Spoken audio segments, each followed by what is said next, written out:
They knew exactly who they were, had spent years figuring it out, had built something stable and recognizable and genuinely theirs, and then one person arrived, and within 2 weeks the stable thing had developed an audience problem, had started performing for a single viewer, had quietly reorganized itself around the question of whether that viewer was approving of the performance. The version that emerged wasn't false.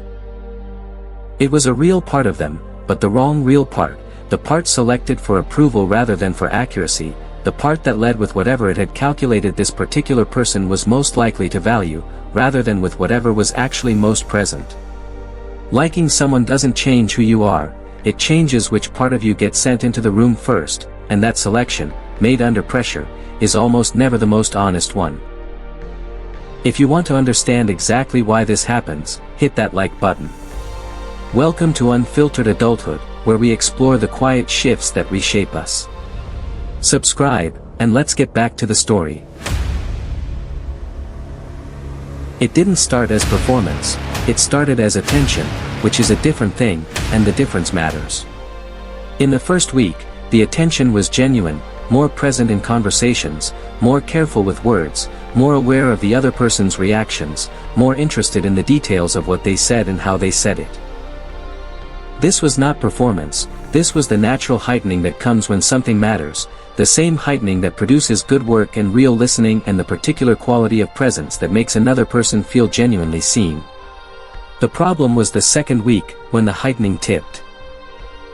When attentiveness became monitoring, when care became calibration, when the genuine interest in the other person became secondarily, and then primarily, an interest in how the other person was receiving them. The shift was invisible from the outside, the behavior looked identical, the attentiveness looked the same, the care looked the same.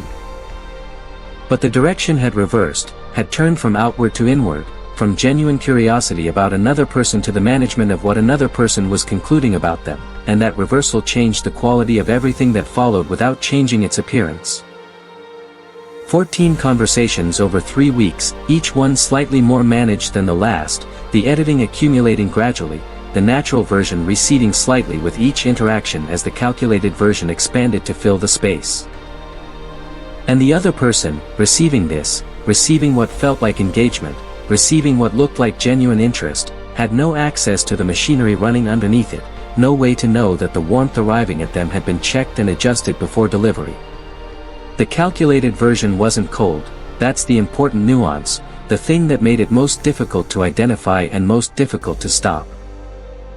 It was warm, it was genuinely warm, it was made from real material, real feelings, real interest, real care, but it was warm in a specific direction, warm in the ways that had been assessed as likely to land well, warm in the register that the monitoring had identified as the register this particular person seemed to respond to.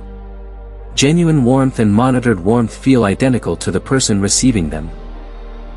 But they cost entirely different amounts to produce, and the cost was accumulating, daily, in the specific exhaustion of someone who had to think before every sentence in a way that people who were simply being themselves never had to. 3 people in their life who required zero management, with whom the natural version arrived without effort, without editing, without the pre-flight check that had become automatic in any interaction with the person they liked. And the contrast, felt but not examined, was the most accurate data available about what was actually happening. The moment it became unsustainable was not a crisis, it was a Tuesday, a casual interaction, a moment where the monitoring had been running for long enough that it had begun to lag, had begun to produce responses that were slightly delayed, slightly less natural, slightly more visibly considered than the situation required. A joke attempted, not landed, the timing slightly off, the calculation visible in the half-second before the delivery. And in that half-second, in the slight wrongness of it, the entire machinery was briefly exposed, the effort visible in exactly the way effort is most damaging to be visible, in a moment that was supposed to look effortless. They recovered, quickly, smoothly, the social competence sufficient to close the gap before it widened. But something had shifted internally, a recognition arriving without being invited, that the version currently being presented was costing more than it was producing, that the monitoring had not made the interactions better, had made them more controlled, yes, more managed, yes, more calibrated, but not better, not warmer, not more genuinely connected, Just more effortful and more anxious and more oriented around the wrong question. The wrong question was, what does this person want me to be? And the right question, the one that had been present before the liking started and had been quietly displaced since, was simply, what am I? 11 interactions reviewed in a single evening, the editing visible in retrospect in each one, the places where the natural version had started to emerge and been redirected, the moments where something true had been about to happen and had been replaced by something calculated.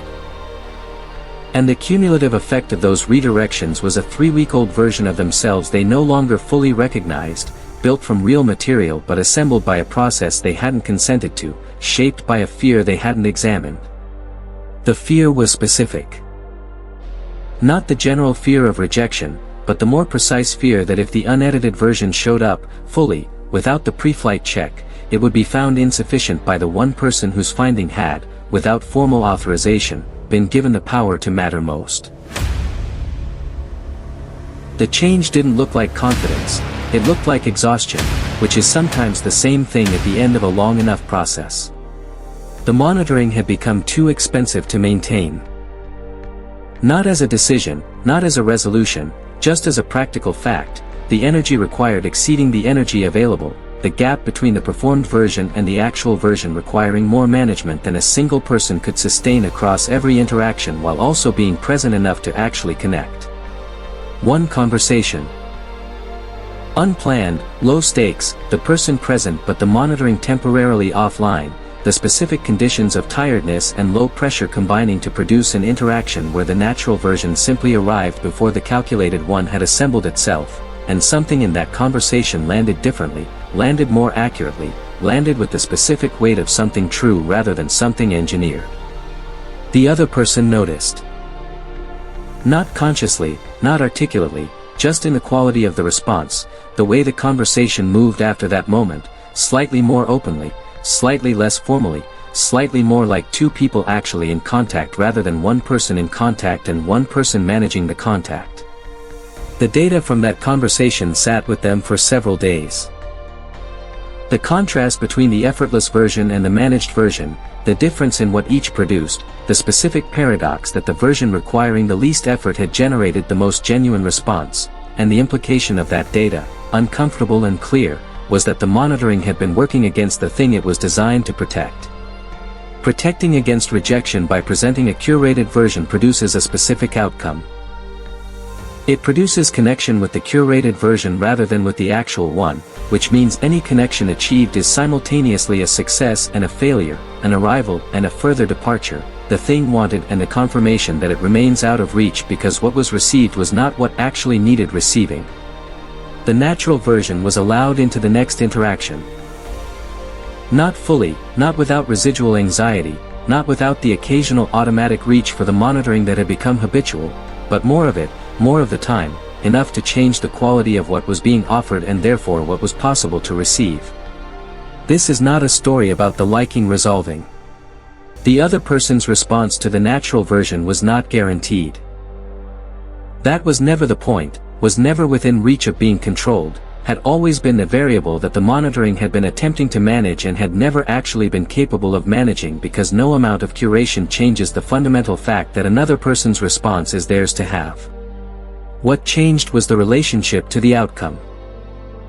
Not indifference to it, not the performed nonchalance of someone pretending not to care, just a slight loosening of the grip, a slight reduction in the weight assigned to the verdict, a slight redistribution of authority from the external judgment to the internal experience of what the interaction actually was.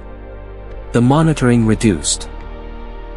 Not eliminated, the instinct had been running long enough to have roots, still arrived at the beginning of interactions, still required a conscious choice not to follow it fully, but reduced, present as an option rather than as an automatic, the natural version arriving slightly earlier in each interaction, requiring slightly less effort to sustain, producing slightly less of the specific exhaustion that had become the signature of 3 weeks of managed presence. Some interactions with the person they liked became, briefly, genuinely easier, not more successful in the outcome sense, not closer to the resolution that had been the implicit goal of the monitoring, just easier, just more accurately the thing they actually were rather than the thing they had been assembling, and the ease itself was information, The most direct available evidence that the assembled version had been the source of the difficulty rather than its solution. The version that emerged over time was not the unmonitored version from before the liking. That version was gone, some of its edges naturally softened by the experience, some of its assumptions updated, but it was closer to accurate, closer to present, closer to the thing that actually existed rather than the thing that had been constructed to maximize the probability of a specific response from a specific person. When you like someone, the version of you that shows up first is not your best version, it's your most frightened one, and the work is learning to let the other one arrive before the fear edits it out of the room.